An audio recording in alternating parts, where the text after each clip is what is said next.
Você já conheceu alguém e sentiu como se o universo tivesse conspirado para isso acontecer?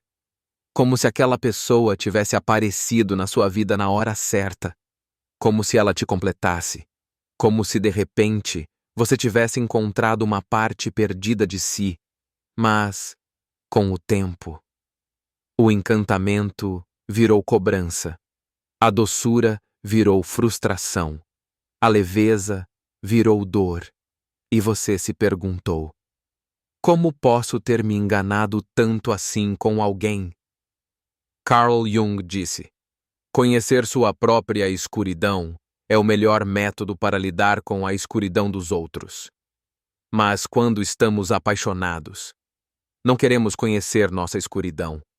Queremos luz, encantamento, salvação. É por isso que muitas vezes não nos apaixonamos pela pessoa real, mas sim por uma imagem criada pelo nosso inconsciente, uma projeção daquilo que falta em nós, aquilo que admiramos no outro. Revela o que está adormecido ou reprimido dentro de nós. O outro se torna um espelho. Não um espelho claro e direto, mas um espelho mágico, distorcido, onde projetamos carências, fantasias, traumas e desejos. E ao invés de enxergar a realidade, vemos apenas aquilo que queremos acreditar. Apaixonar-se parece mágico. Você conhece alguém, e algo dentro de você acende. Você se sente visto, escolhido, completo. Mas, será que está enxergando a pessoa real? Ou apenas o que seu inconsciente esperava encontrar? Jung chamava isso de projeção da sombra luminosa. Uma parte do que foi reprimido, mas que é positiva, acaba sendo colocada no outro. É quando você idealiza. Acredita que aquela pessoa é forte, madura, sábia, protetora, quando na verdade está buscando essas qualidades em si mesmo. Você projeta sua força não acessada, sua beleza não reconhecida, sua coragem esquecida. É como se o outro carregasse algo que você perdeu. E o problema não é amar. O problema é amar cegamente. Amar como se o outro fosse o salvador da sua história. Como se ele fosse o remédio para todas as suas dores. Mas o amor, quando nasce da carência, se transforma em dependência. E quando você depende da projeção, qualquer atitude fora da fantasia vira frustração. Você começa a perceber os defeitos, a máscara começa a cair, e aquele amor que parecia perfeito começa a sufocar. A pessoa não mudou. O que mudou foi sua capacidade de enxergar com clareza. Jung dizia: o encontro de duas personalidades é como o contato de duas substâncias químicas. Se houver alguma reação, ambas se transformam. Mas quando há apenas idealização, não há reação real, há fusão inconsciente. E isso nunca é sustentável. Agora pense nas pessoas que você mais rejeitou, que mais te irritaram, magoaram ou frustraram profundamente. Sabe aquela pessoa que parece despertar o pior em você? Aquela que te faz perder a calma, que ativa seus gatilhos mais profundos. Talvez ela não seja só difícil. Talvez ela esteja apenas revelando algo que você ainda não reconheceu em si mesmo. Carl Jung afirmava: aquilo que não enfrentamos em nós mesmos, encontraremos como destino. Isso quer dizer que o que você evita olhar em si acaba se materializando em suas relações. E quanto mais você nega, mais se repete. A irritação que você sente pode ser um reflexo da sua própria intolerância.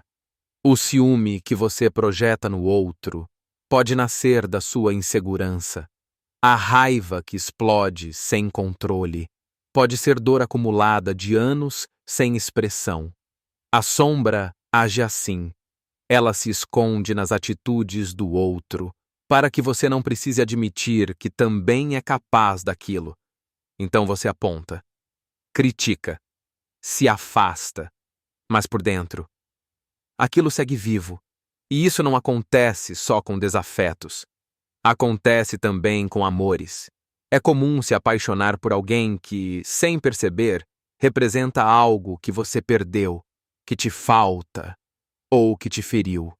E quando a paixão vira conflito, não é só o relacionamento que racha, é também a imagem que você projetou e que agora está desmoronando.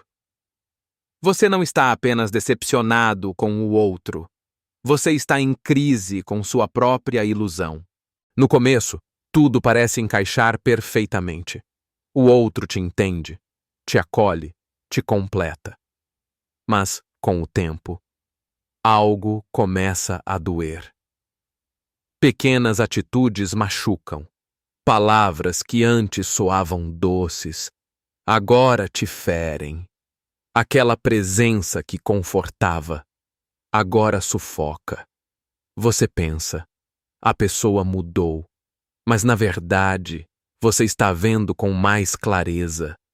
O que desmorona não é o outro, é a fantasia que você criou sobre ele. Jung dizia que nós não nos relacionamos com as pessoas, mas com as imagens que temos delas. Quando essa imagem quebra, a dor é profunda. Parece rejeição, abandono, traição, mas na essência é a dor de encarar a verdade. A dor de perceber que você amava mais a ideia do que a pessoa real. Quando o outro começa a mostrar suas falhas, você sente raiva, decepção, rejeição. Mas, e se essa raiva não for só sobre o outro? E se for a sua sombra se revoltando por ter sido projetada e agora estar sendo devolvida? Jung dizia que tudo o que reprimimos volta de forma distorcida. Você projetou sua força e agora ela te parece arrogância. Projetou sua independência e agora sente frieza. Projetou sua coragem e agora a vê como impulsividade. Você não quer lidar com isso, porque dói olhar para partes suas que foram renegadas. É mais fácil culpar o outro, dizer que ele te enganou, que foi tudo ilusão. Mas, na verdade, foi sua sombra que criou o enredo. E agora, ao não querer vê-la, você a rejeita no outro, como sempre fez em si. Relacionamentos são espelhos. E quanto mais próximos nos tornamos de alguém, mais esse espelho fica nítido e incômodo. A pessoa com quem você se relaciona vai refletir suas feridas mais antigas. Aquela falta de atenção que te dói, talvez reflita a criança que não foi ouvida. Aquela necessidade de controle pode ser medo do abandono, disfarçado de segurança. Jung dizia que tudo que nos irrita no outro pode nos levar a uma compreensão de nós mesmos, mas nem todo mundo quer se ver. Muitos preferem quebrar o espelho, acusar o reflexo, fugir da imagem. Só que fugir do espelho não apaga o reflexo. Ele apenas muda de forma e aparece de novo em outro rosto, em outro amor. O outro é sempre um espelho e o amor um convite à verdade. Na psicologia profunda, amar não é perder-se no outro. É encontrar-se em si mesmo por meio do outro. Jung chamou isso de processo de individuação, o caminho em que você se torna quem realmente é, ao integrar tudo o que foi reprimido ou ignorado. E poucas coisas provocam tanto esse processo quanto o amor. Relacionar-se é como entrar numa floresta escura. Você vai encontrar beleza, mas também vai topar com monstros. E muitos desses monstros são seus. A paixão desperta, mas o amor profundo revela. Ele mostra as suas inseguranças, os seus medos, a sua fome por ser aceito. É por isso que o amor machuca, não porque ele é cruel, mas porque ele expõe. E toda exposição assusta. Mas se você conseguir atravessar o espelho e continuar olhando, pode sair desse encontro transformado. Às vezes, não é o outro que te rejeita. É você que rejeita o que sente por ele. Você sente algo forte, mas se sabota. Age com frieza, desconfiança, sarcasmo. Foge quando deveria ficar. Ataca quando deveria se abrir. Essa é a sombra gritando. Ela teme o amor, porque o amor exige vulnerabilidade. E a sombra nasceu da necessidade de se proteger. Jung escreveu: onde o amor impera, não há desejo de poder. E onde o poder predomina, o amor está ausente. Muitas vezes, tentamos controlar o outro. Queremos que ele diga, que ele prove, que ele mude. Mas por trás disso, há um medo profundo de se entregar. Você luta com o amor porque não sabe lidar com a parte de si que quer ser amado.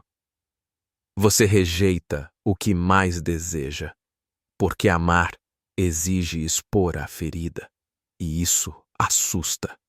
Você já sentiu que perdeu a si mesmo dentro de um relacionamento? Deixou de fazer o que gostava, abriu mão de coisas importantes, adaptou-se tanto que já não sabia mais onde você terminava e onde o outro começava.